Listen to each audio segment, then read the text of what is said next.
आत्मा में कैसे रहें, आत्मा के साथ कैसे बने रहें? सारा हमारा हिंदी साहित्य, सारी आध्यात्मिक विज्ञान इसी के अनुसार चलता है कि आत्मा के साथ कैसे बने रहें।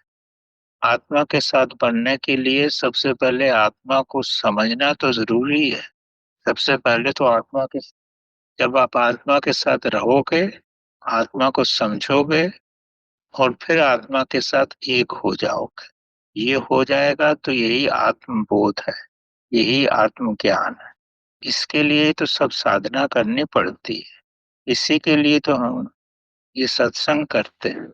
सत्संग की गहराई में जाओ, जो प्रश्न है, कुछ भी डाउट आता है उसको पूछो।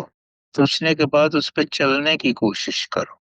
कभी-कभी ऐसा लगता है कि समझ में आ गया, लेकिन जब चलने लगते हो तो आपको कन्फ्यूजन हो जाता है। आपको पता ही नहीं लगता कौन से रास्ते पे चले। तो ये सब पहले समझो, फिर चलो, फिर उसको जीवन में लगाओ। तो धीरे-धीरे आत्मा से परिचय हो जाएगा। आत्मा का परिचय ही सबसे बड़ी अनुभूति है। पहले परिचय होता है, फिर आत्मा से संबंध जुड़ता है, फिर आप आत्मा के साथ रहना शुरू करते हो। और जैसे आत्मा के साथ रहते हो, तो उससे बड़ा कोई आनंद ही नहीं। आत्मा के साथ रहने का मतलब परमात्मा के साथ रहना, उस शक्ति के साथ रहना। उस शक्ति के साथ रहने का मतलब ये है, पहले आपको स्वयं भी पवित्र शक्तिशाली बनना पड़ेगा, तभी तो शक्ति के साथ रहोगे।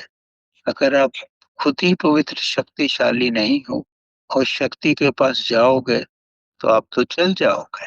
440 वोल्ट में तो जल जाओगे। पहले खुद तो 440 वोल्ट बनोगे तो वो आपके अंदर फ्लो होने लगे। आपका प्रश्न बहुत महत्वपूर्ण है, बड़ा जटिल प्रश्न है और यही संसार की आध्यात्मिकता की गहराई है। जो भी सत्संग आप सुनते हो, उसको जीवन में लगाने की कोशिश करो। जो नहीं समझ में आता उसे बार-बार, कोई प्रॉब्लम, जितनी बार पूछोगे उतनी बार ज़्यादा समझ। प्रश्न जो है, आपको पहले स्पष्ट होना चाहिए और फिर पूछो, और जो आंसर मिलता है उसको समझो और उसको जीवन में लाओ।